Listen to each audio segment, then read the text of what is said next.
Bom dia mais uma vez, segundo ano, tudo bem? Então, nós vamos para a hora do estudo hoje no livro grosso, lá na página 24, que a gente vai fazendo a leitura e vocês vão marcando e depois a gente retoma para fazer a correção pelo Meet, tá bom? Vamos lá. Questão 1. Leia o poema de Francisco Otaviano, Ilusões da Vida. Quem passou pela vida em branca nuvem e em plácido repouso adormeceu. Quem não sentiu o frio da desgraça, quem passou pela vida e não sofreu.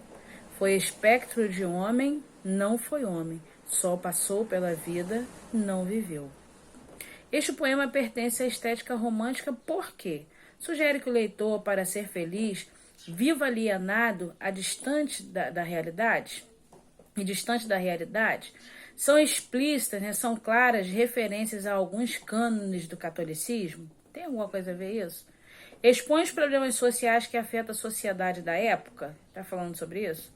Nele se percebe a vassalagem amorosa, isto é, a submissão do homem em relação à mulher. É aquele cavalheiro, né? Tá falando sobre isso aí, gente? Sugere que é importante viver de forma intensa e profunda as experiências da existência humana, né? Tá, é isso aí? Se for, você marca e depois a gente corrige. Número 2. A literatura romântica é conhecida por representar as doenças da alma, né? O poeta romântico não tenta controlar, esconder seus sentimentos como fazia o poeta clássico. Ao contrário, ele confessa seus conflitos mais íntimos. Por isso, predomina no romantismo o desespero, a aflição, a instabilidade, a sensação de desamparo, que leva a maioria dos poetas a pensar na morte, que é a fuga da realidade, lembra? Como acontece no fragmento do poema Mocidade e Morte de Castro Alves, que diz assim: E eu sei que eu vou morrer, dentro em meu peito, um mal terrível me devora a vida. Triste Arrasveros, que no fim da estrada só tem por braços uma cruz erguida. Sou o cipreste, que ainda mesmo flórido, sombra de morte no ramal encerra.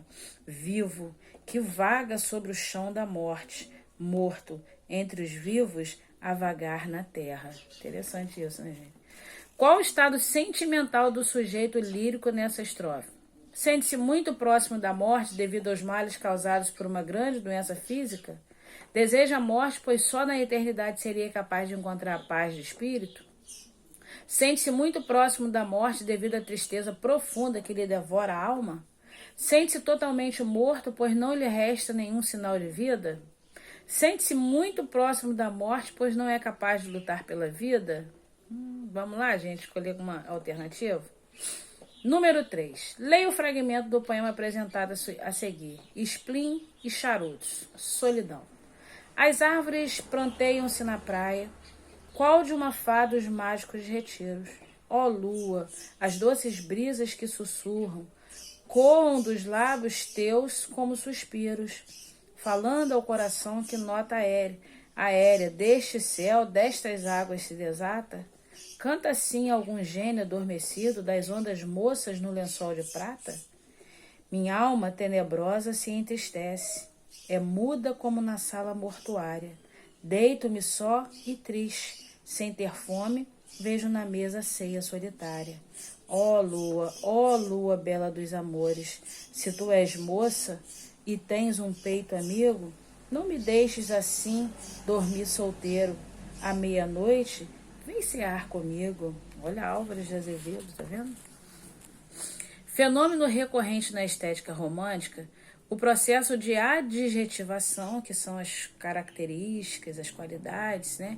Permite ao eu lírico no poema transcrito o quê? Intensificar sua tristeza, ressaltando uma perspectiva pessimista da vida, demarcar sua individualidade, expressando seu estado de espírito, detalhar suas intenções amorosas, nomeando seus sentimentos, descrever as coisas circundantes, apresentando uma visão objetiva da realidade, revelar um sentimento platônico. Platônico é aquilo que está além do seu alcance, né?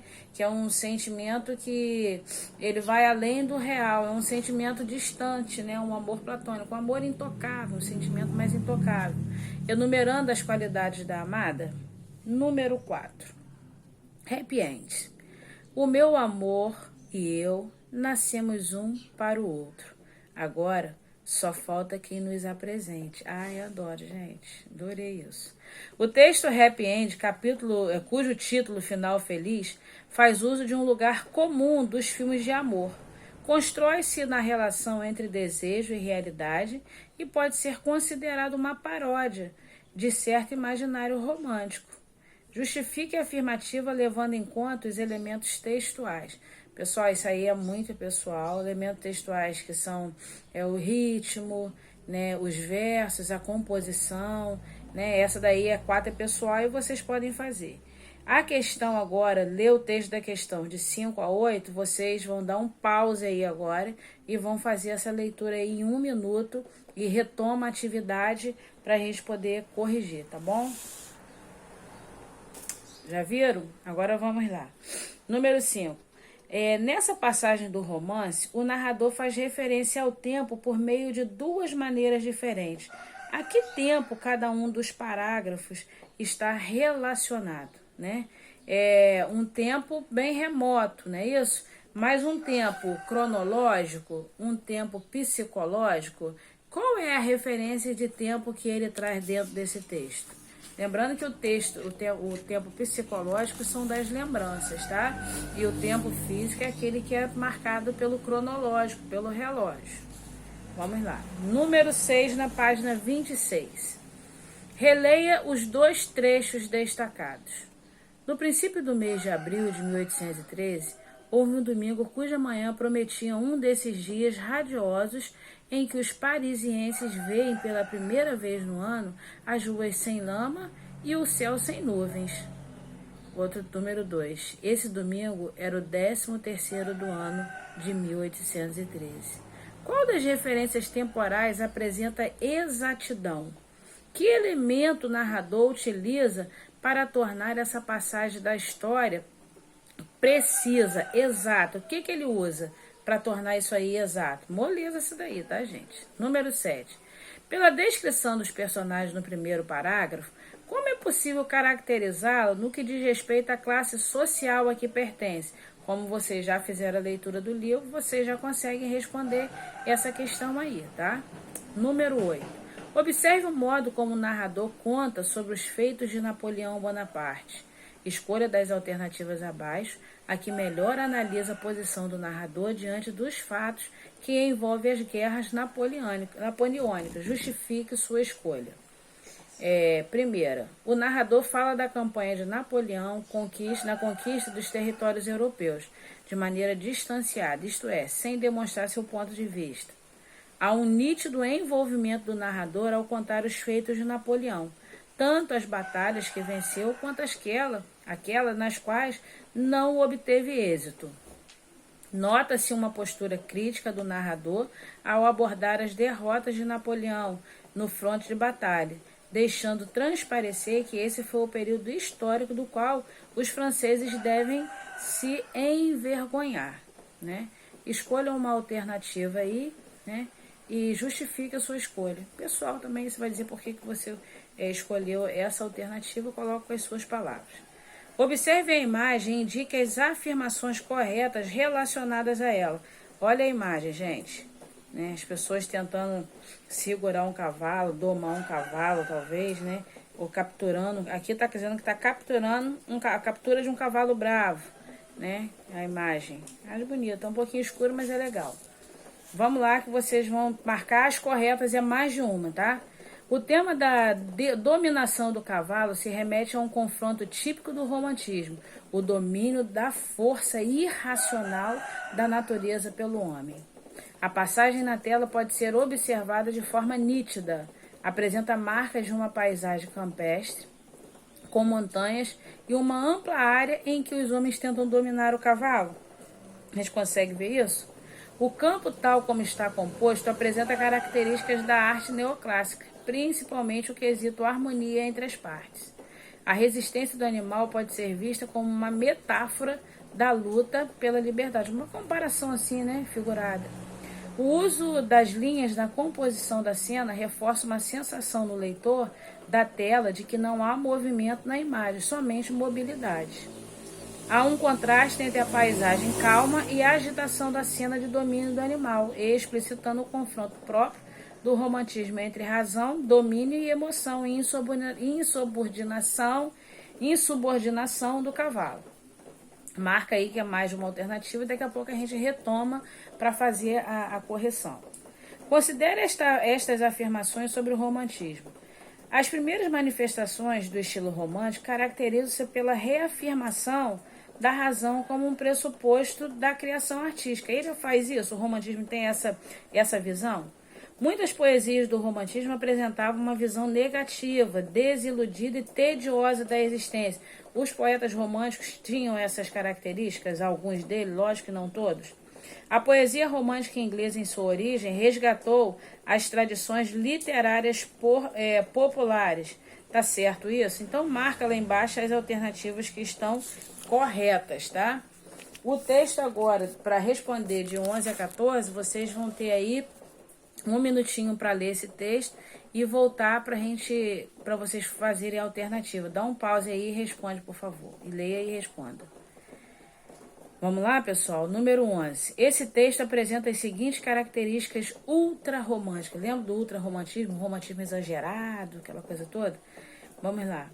Ele é egocentrismo e fuga da realidade, ele traz isso, subjetivismo e mistério, desilusão e idealização da infância, exaltação da morte e tédio, dúvida e exaltação de um estado de pureza? Qual dessas alternativas? Pode-se dizer que a descrição da natureza presente no trecho lido revela um mundo harmonizado em que a presença humana se torna parte de um universo estável e sublime. Mostra o mundo como um reflexo de um narrador confuso, em crise com seus valores. Serve para distrair o leitor, desviando sua atenção dos problemas sociais que são objetos da crítica do narrador. É o apogeu de uma crise existencial vivida pelo narrador que não se vê fazendo parte do mundo que o cerca? É isso, gente? Ou corresponde, de algum modo, aos sentimentos e sensações vivenciadas pelo narrador? Qual dessas alternativas? Questão 13. Releia o trecho. Tudo na vizinhança imediata do navio é a treva da eterna noite e o caos da água sem espuma. Em que medida a realidade aqui apresentada difere da natureza descrita segundo os ideais de objetividade do neoclassicismo arcade? Lembrando que o arcadismo, gente, ele é muito bucólico, há uma valorização muito forte da natureza pelos poetas do arcadismo, tá? Há essa questão também de aproveitar a vida, do carpe diem, né? Aproveite a vida. E aqui a gente está tratando do romantismo. Então, o que isso aqui traz? Essa descrição, ela traz a segunda objetividade do arcadismo? Como é que isso funciona? 14. Em sua opinião, qual das obras mais se associa à descrição da tempestade e da oscilação da embarcação descrita no texto? Justifique sua resposta compondo um breve parágrafo que contenha seus principais argumentos. Breve parágrafo é um parágrafo curtinho, tá? Então, vocês vão olhar essas duas imagens e vão fazer essa comparação. Vamos lá que a gente vai para a última página agora da atividade, da hora da atividade.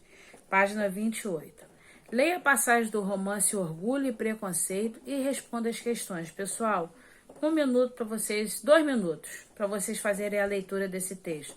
Dá um pause aí e depois vocês voltam. Vamos lá? Voltaram? Beleza, já leram, né? Então vamos para 15. Releia o trecho. Não posso determinar a hora ou o lugar, o olhar, as palavras em que tudo se baseou. Foi há muito tempo. Eu já estava a meio caminho antes de compreender que já tinha começado. De que modo a descrição do processo amoroso nessa passagem cria uma oposição racionalista que antecedeu o romantismo. Quer dizer, tudo era muito racional, principalmente o neoclassicismo, né? Era muito racional. Qual passagem que vocês encontram aí? Qual foi o processo que cria essa oposição entre racionalismo e aquilo que acontece no romantismo, que não é muito racional? Ele vai muito pela emoção. O poeta romântico, ele trabalha, o escritor, o poeta romântico, trabalha muito a questão da emoção, né? Da subjetividade. Eles não são objetivos, mas eles são subjetivos. Então, veja essa resposta, ela vai ficar num tom mais pessoal, porque cada um vai abordar de uma forma, tá? Não quer dizer que uma tá certa, outra tá errada. Vocês não podem fugir da questão. Número 16, a última questão. A explicação dada por Elizabeth sobre o porquê, como Darcy se apaixona por ela, apresenta um elemento que não é comum ao discurso amoroso. Todas as mulheres eram corteses, demais somente para conquistar sua aprovação. Selecione a hipótese interpretativa que melhor relaciona essa passagem da história do romance às condições sociais em que ele foi escrito. O romance reproduz um procedimento da sociedade burguesa, que é a adulação dos mais ricos e poderosos por parte dos interessados em obter vantagens como componente do jogo amoroso. Na fala de Elizabeth, há um rancor em ter sido ela preferida, deixada em segundo plano por Darcy em várias ocasiões passadas. Isso bate, gente. Quando Darcy chama a atenção para a vivacidade do espírito de Elizabeth, ele certamente quer dizer que, apesar da vinda de uma família com menos posses, ela merece fazer parte das esferas socialmente mais abastadas. É isso aí, gente? Ao recusar ser demasiadamente cortês com Darcy, Elizabeth pode demonstrar sua revolta diante dos padrões sociais da Inglaterra do início do século XIX, fato que chamou a atenção do rapaz como uma atitude inusitada e diferente da esperada pela maioria. Elizabeth é uma típica heroína romântica na medida em que apresenta um comportamento de busca daquilo que se considera ser seu direito, nesse caso o amor de Darcy. Pessoal, a gente já retoma aí no Meet para fazer a correção, tá bom?